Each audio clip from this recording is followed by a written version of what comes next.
Ah, Dallas, c'est une belle maison. Hein. Chaboulet, c'est bon tout ça.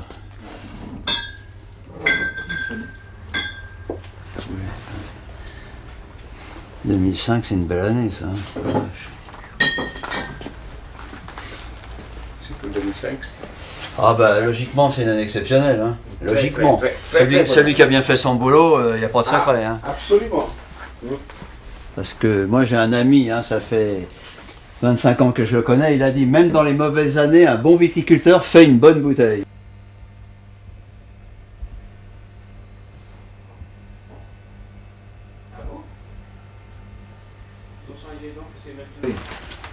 Là, j'ai rentré quelques... Oh bah, je me souviens, moi, une année, dans Févelet aussi, Févelet, il doit Févelet. connaître, hein, c'est une très grosse maison en Bourgogne. Févelet, j'ai eu des 69 en premier cru, en Musigny et en Bonne-Mare. Ça, c'est ça c'est bon, ça. Hein. Bonne-Mare. Ah, les C'est tout Bonne-Mare. Musigny, ah ouais. Et bien les Clos d'Arroche aussi. Ah ben là, on parle des grands vins. Ah bah oui, ça c'est super. Là, Hein. c'est pas des... Ouais. Bonjour, j'ai dit à mes copains, donc, mes collègues, j'ai dit, écoutez, pourquoi on ne rentrerait pas dedans pour essayer de demander qu'est-ce que c'est que ce vin?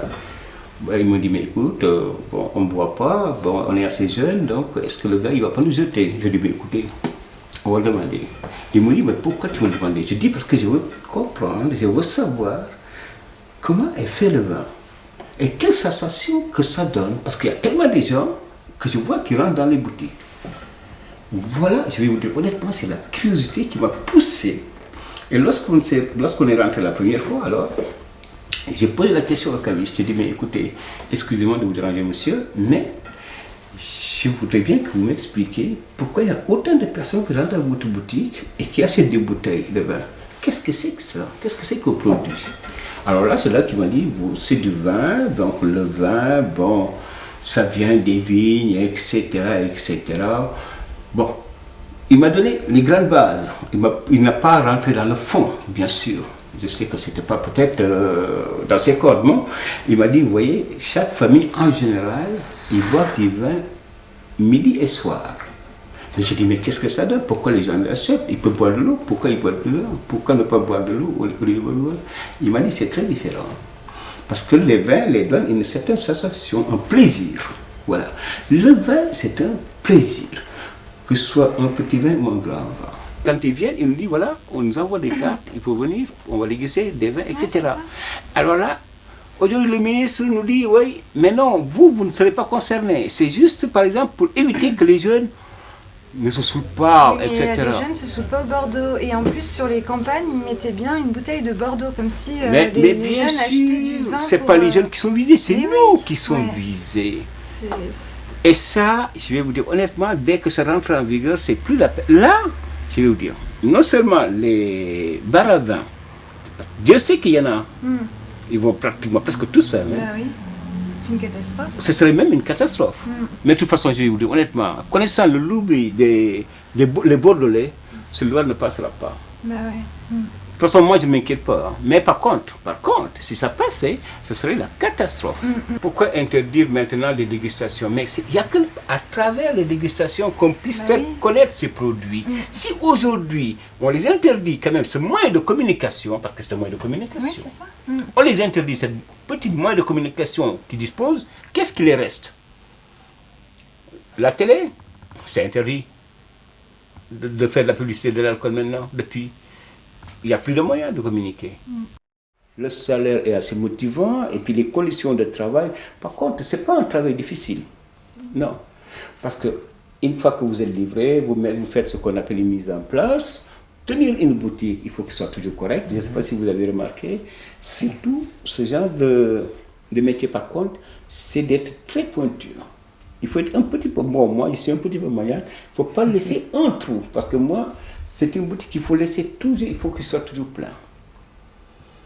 Pour que le client, dès qu'il rentre quand même, voit que la boutique est bien rangée et surtout faire la séparation selon les régions.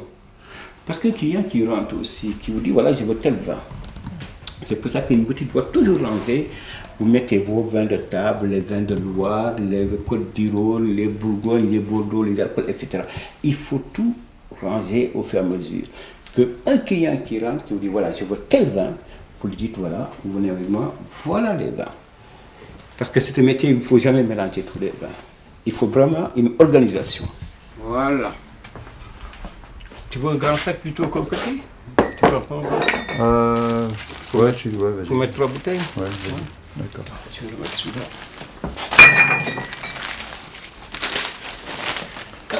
Oh.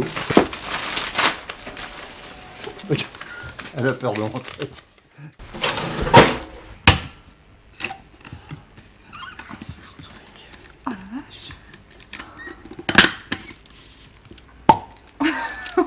Ouais. Ouais.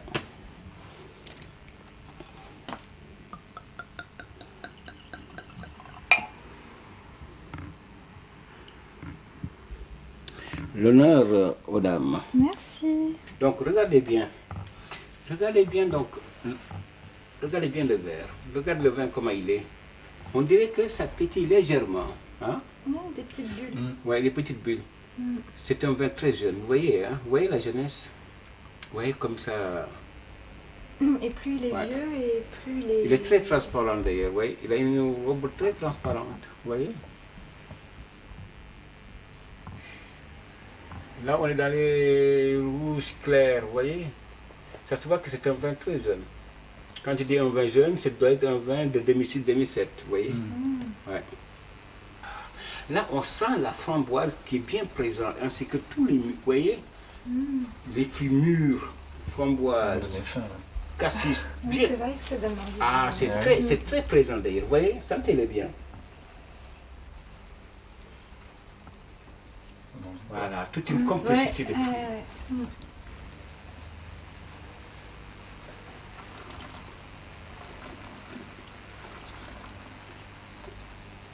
Je sais pas si je peux faire ça, moi.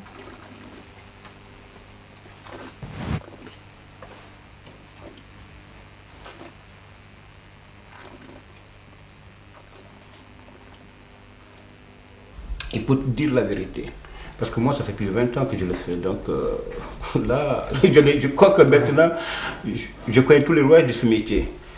C'est un métier que je conseillerais aux jeunes qui veulent se lancer aujourd'hui, non seulement, entre guillemets, compte tenu de la conjoncture qui est extrêmement difficile, et on ne fait que commencer à rentrer dedans, mais sincèrement, s'il y a un métier aujourd'hui que je conseillerais à des jeunes, ou même à mes propres enfants, ce serait ce métier. Pourquoi? Parce que c'est un métier qui a des débouchés. Franchement. Alors là, parce que quelqu'un qui veut se lancer dans ce métier, il se dit, bon, je vais me concentrer peut-être 1 an ou 2 ans ou 3 ans pour essayer de sortir avec quand même un diplôme de ce soit sommelier ou onologue. Alors là, je vais vous dire honnêtement, après ces études, je peux vous donner ma parole qu'il ne chômera pas plus de 3 mois. Il ne saura même pas qu'est-ce que c'est le chômage, parce qu'avant qu'il finisse déjà, il est déjà sollicité. Il y a déjà l'entreprise qui le contacte et... Absolument, tout à fait, parce parce que la demande est là. Parce que tout, c'est entre la demande et l'offre. Et ce genre de métier est tellement rare que les jeunes aujourd'hui, s'ils savaient qu'il y avait des débouchés, mais il y a beaucoup qui l'ignorent. Encore un autre? Ben oui, bien sûr, on va accompagner quand même. D'accord. Ça s'est bien passé dans l'ensemble? Bah ouais, j'ai peur un peu pour le son, mais... Non, ouais, ça devrait aller. On verra bien, de toute façon. Ouais. Bon, ben santé, hein. Ouais, santé. Santé. Ouais. Merci beaucoup. Oui, c'est normal, je vous en prie. Dans les yeux. Exactement, On va c'est croiser, vrai.